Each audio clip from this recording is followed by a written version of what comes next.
All right, y'all. I'm back. I'm here. I'm live at the desk, man. I'm live at the desk. Um, I got the itis, man. Man, I got the itis. That's why I don't eat like that on a regular.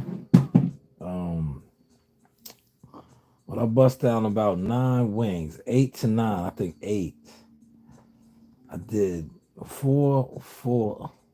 No, three, two, and two. And I wanted to jump on live and do a quick reaction. Right, I still am. I'm here, but like I said, I'm very comfortable right now.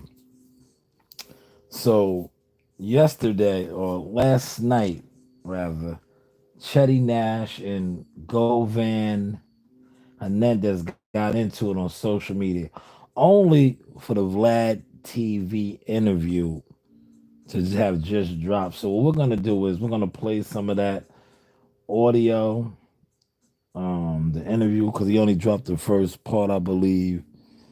It's about 7 minutes. So let's get to it, man. We got the music playing in the background. No actual video. We're not gonna do the video. We'll just listen to the audio together.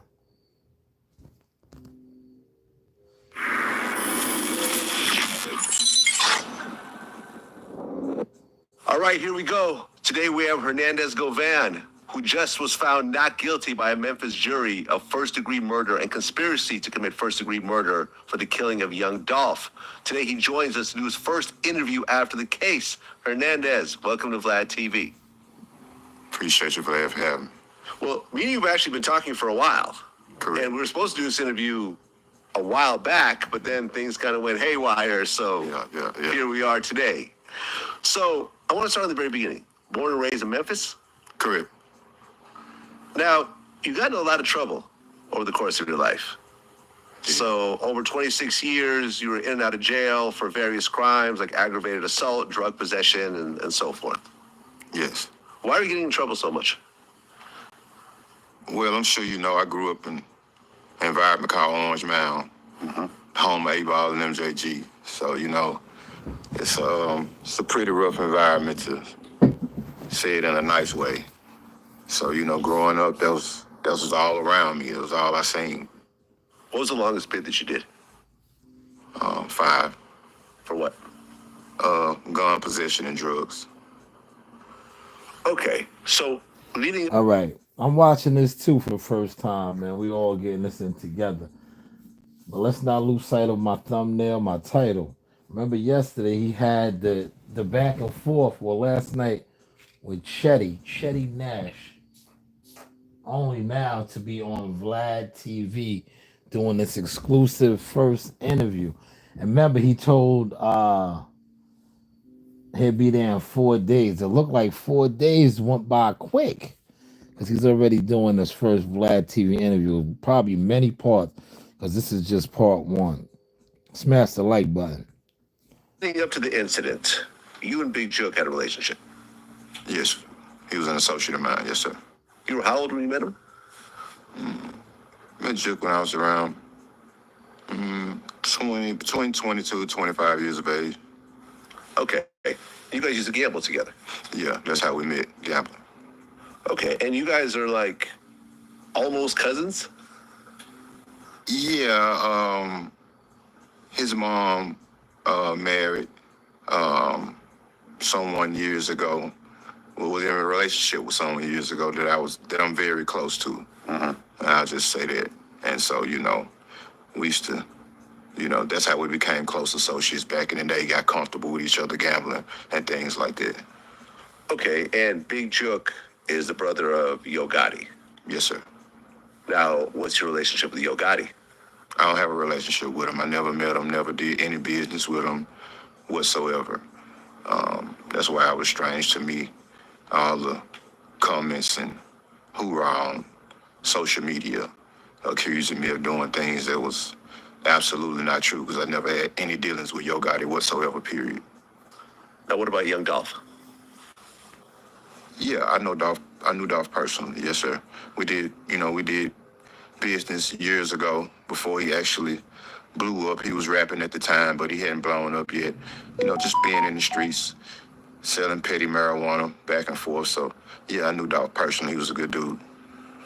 Okay, and you also had a relationship with Daddy O, who's the owner of Paper Out Records. Correct. Yes, Okay, sir. what's that relationship about? Just the same. I met Daddy O from, I got a brother named Ziploc from South Memphis. And we used to just sell petty marijuana years ago, in and out of hotel rooms when we were younger, just doing our thing, just trying to hustle. Now, you and Dolph, did you ever have a falling out, or did you have a good relationship overall? Never had a falling out with Dolph. We did a couple transactions years and years ago. We never had a reason to fall out. I'm not a rapper. Dolph was just this one. He had one foot in and one foot out, and at the beginning of his music career, and so everything. Anytime we met up and did business, it was all good. Never had an issue. Well, at one point, young Dolph and Yo Gotti started getting into it. Do you know the reason why the friction actually started? Because you hear like 20 different stories. Well, from what I understand, I know Gotti tried to sign him years ago, and for whatever reason, Dolph decided not to. I think Dolph was close friends with Gucci Mane at the time. Gucci and Gotti relationship kind of deteriorated over the years, and I think that this all played a factor, or whatever the case may be. Dolph decided not to sign, giving his reasons for not wanting to sign the CMG. The story about it being about a girl, or whatever the case Yeah, may I heard be. that also. Yeah, that's absolutely not true. It was just a potential business deal gone bad, from what I understand. Well, you have rap beefs where people do diss records against each other, but in this case, it escalated into actual violence. Dolph got shot up in LA at one point, and then he was in a bulletproof car. They got shot up, down south at a later point. So there was just a lot of chaos that are happening, that was happening during that time. From your point of view, like, you don't know Gotti, but you're friends with Jook, and you also know Dolph. What did you think about these things escalating in Memphis and all over the South? Well, actually, when you sit back and you analyze everything, and just giving my honest opinion on it, and I mean, numerous of other people have said what I'm about to say. I don't think you can go find one song where you hear Yo Gotti dissing Dolph. It was more so Dolph every time. Every other song he dropped, he was mentioning Gotti and Jook, and sometimes his family. And so I think they kind of lit the fire to it, escalated it, or whatever the case may be. I do know of a situation, not the name drop, but we got a very well-known, respected NBA player from our city that wanted to see the beef end. He reached out to a well-respected club promoter in Memphis, Tennessee, and asked him to reach out to both parties and try to dead the beef. Well, he reached out to Gotti, and Gotti was all for it. He was open to having a conversation with Dolph, possibly meeting up to put an end to it. When this particular club promoter reached out to Dolph said, "Fuck no," hung up the phone, and All right, that's part one. Now, Ceddy Nash and this guy got it on yesterday. Was that the build up? Because, like I said, this is only part one. You know how Vlad TV is going to slice and dice it up. But this guy said he was going to be in LA in 4 days. And the video dropped already. So, was he already in LA? Right? You got to pay attention to these plays. Because you see a lot of the bloggers, right? We're talking about this all day. I'm glad I got mine in early. when I was at the desk. I covered this because I seen this coming. Not this actual interview dropping this soon, but to me it did the way the dude was threatening Govan Hernandez and how he just popped up on the live. Yeah, he probably does have an issue with him over things that he alleged put out there about his daughter and things like that. But to me, it was like an internet thing more so to get them in the algorithm, right? Not saying that they need to be in the algorithm, but once you get other bloggers and everybody's doing pieces and talking, it's a different type of motion that you have. And look, this Vlad TV interview has dropped. Literally, he dropped it 39 minutes ago. So probably less than 24 hours after this Ceddy Nash, he pulled up on Ceddy Nash's live and went at him, and Ceddy Nash issued those threats. We already have the first official clips or part of an interview that he has done since the not guilty verdict that was read on Thursday, right? The verdict was Thursday, right? If I'm not mistaken. Today is Saturday. Smoke and mirrors, man. The internet is smoke and mirrors, man. But hey, what do I know, man? Um, I want to touch on one more thing, real quick, man.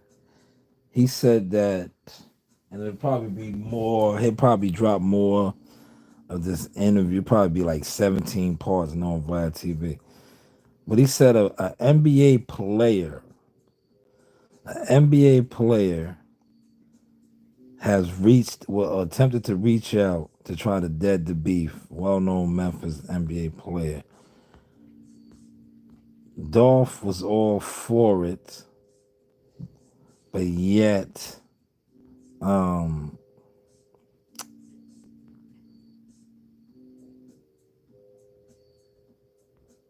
no, Gotti was all for it. My bad. I'm reading something. Gotti was all for it, but yet young Dolph wanted no parts of it. Another thing that is kind of, you know, questionable to me is Jook. He said that he, gambled with Jook, knew Jook, no type of relationship with Gotti. Now that could be possible. Sometimes if you look at the BMF brothers, right? Uh, Meech and Terry Flannery, they both had different set of friends and crews, so that could always be possible. But to me, I don't know, man. I don't I just don't know. I don't know. What do you guys feel? Chat, what's up, man? Four in the building. We putting out the content for you. Chat, what's going on, chat? Let me get to this Big XL the plug piece. Big XL the plug was locked up. He had a album release party, and he was locked up in New Dallas. Zillionaire Doe, who is signed to CMG, a major. He has a machine behind him. I think he did a album release party after what's the name was locked up. Big XL the plug. But let me find that. Big XL plug has since been released. All right. Let me see if I got the audio on that. Yes, here it is. This could be our year. Chat, what's up, man? Feel free to comment, man. Smash the like button, man. We working. We have an We elder working, law man. practice. I got the We itis, man. do elder law, trust and Ain't estate. about Just 8 caught to the 9 North Texas wins. rapper walking out of jail and joins us live in Dallas with more. Yeah, Chris, we know him as Big X the Plug, right? He's known as the biggest, the largest, and one of Dallas's fastest and hottest rising rap stars. But actually, instead of celebrating the release of his new album, Big X the Plug spent the night here at the Dallas County Jail. Right now, he is charged with possession of marijuana and also unlawful possession of a firearm. Again, this all happened on the night he was celebrating the release of his new country album, I Hope You're Happy. I want you to take a look at your screen. We caught the moment as he bonded out of jail and walked through those doors. Anything you want to say with this arrest regarding your previous one? I hope you happy out now. You country album out now. What do you say to the fans that didn't get to catch you like Yeah, he promoting his album, big country album out right now. Is this smoke and mirrors? Because I was watching some bloggers, right? And they were saying other things. They were saying that this guy was lined up. Now, was this a music industry play, right? Because you got to think about it. He was pulled over. Big XL the Plug is hot, right? You know, he walked out Earl Spence. He's been touring, getting money, doing big shows. But allegedly, he was pulled over for being in a car and the tags wasn't right. Now, Big XL the Plug is getting to the bag. He's getting emotion. Why would he be riding around in a car, in a truck at that? Big truck, right? With tags not correct. Also, now the gun. I'm not too really familiar with the Texas law, but I think, like I said, a lot of guys in Texas always have guns.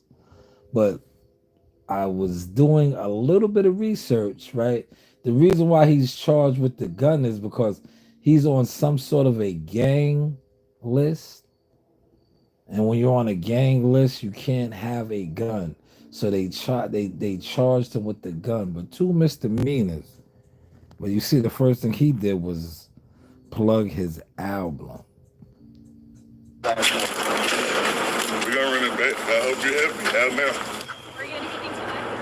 I hope you're happy out now. Now, according to an arrest affidavit, 27-year-old Xavier Landum, known by his stage name of Big X the Plug, was taken into custody last night and booked this morning after 2 a.m. Sources tell WFAA officers were working on an operation at a car club meetup near Great Trinity Forest Way in southeast Dallas. Now, sources tell us it was actually a street takeover. That's where police saw Landum's truck. Court documents say he did not have a front license plate. Police say they asked if there were any weapons inside of the car, and he said yes. Court records then show. So let's stop it. So apparently, according to this news report, he went to, we have these up here, like basically a car rally, right? But if you listen to what the reporter saying, they was doing some sort of surveillance on this meetup. The police, state police, I think they said federal, state police, gang task force on this meetup. And they observed him there. Like I said, no front license plates. That is odd to me. Like I said, how are you rolling the way he's rolling, the money you're getting, and your car, your truck, high profile truck, not up to par with your tags? When police ran his information and they got an alert from Arlington PD flagging him as a documented gang member. He was then taken into jail. Now, this is not the first time Big X the Plug was arrested in North Texas this year. Remember, back in February, he was taken into custody in Arlington on these same charges: possession of marijuana and unlawful possession of a firearm. Now, last night, he was scheduled to be at Cass. So wait, this is the second time this year that he has been arrested for basically the same charges they are saying, right? You guys following that? So the gang task force flagged him. Are they watching Big XL the Plug? What is going on? This is the second time for marijuana and a gun. And the first thing he does is plug his album. All publicity, good publicity? Or is this a deeper situation that may unfold? What is your thoughts on that? Chat, what's up, man? Chat, let me know, man. We at the desk, we cooking. Well, we're not cooking. I want to got Wingstop tonight, and I have the itis. I have Wingstop, man. So I'm cooking. Like right, that's what you gotta say. Cooking, cooking. We're cooking, man. How is the content looking? How are we looking? How are we sounding, man? Couple in the building. Feel free to comment, man. Feel free to comment, man. Let me know in the comment section, man. Put it in the comments, man. Shout out to China Brim. 050 the moment. That's his line. Put it in the comment section, right? Let me know, man. Chat, what up? Nash and Deep Ellum for his album release party, but never made it. I was able to speak with his attorneys right after he bonded out. We're going to work vigorously for our client because it just is what it is. It's two misdemeanors, and people are trying to make it a felony, and it's not. Now, Big X was scheduled to be at Wingstop later on tonight, a Wingstop That's in what I a want. disclosed location, but they actually sent us a release earlier this evening saying that event was canceled due to unforeseen circumstances. I just Of course, came this from is a story we'll Wingstop, keep you yeah. updated on once we continue to learn more. For now, live outside of the Dallas County Jail this evening, I'm Richard Solomon. I just came from Wingstop. Shout out to, what was his name? He was down there. Excellent report right there. That was an excellent report. Yeah, I told you we're switching up the content a lot, man. You know, we're giving you the content. So was Big XL's arrest legit? You see, his attorney said 2 misdemeanors they're gonna fight for. This is the second time he was arrested on basically the similar charges. All on the eve of his album release party. He got locked up, so he couldn't go to that one. And now the one at Wingstop was canceled, but he plugs his album. So is this promotion for his album, or is he being investigated by the local state police for gang activity? Maybe we'll do some more follows up on this, man. But how is the content looking now? Daffy, right? Daffy. Here, Daffy in here with me. Hey, Daff. Would you like some more bones? You know, I give Daffy the bones to the Wingstop. Daffy, would you want some more bones? I don't try to give her too many because they say cooked bones aren't good for a dog. I definitely don't give him the brownie no more. But Daffy reminds me of one of my grandmother's junkyard dogs. She's tough. So I think I'm going to give her a couple more bones and I'm going to wrap this up. I'm going to put my movie back on. But yes, how is the content looking now? So did we see 2 strategic plays? One by Ceddy Nash and Govan Hovan. Govan Hovan, man. Shout out to my man Hovan. But Govan Hernandez to basically set the stage for his first interview with Vlad TV. And is this Big XL arrest something serious that is underneath the surface? Put it in the comment section, man. Chat, what's up? But this is the Source Experience, the news by Shanewz Media Marketing Management Consultant Agent. Serious inquiries only. You know, you do have options. I holla.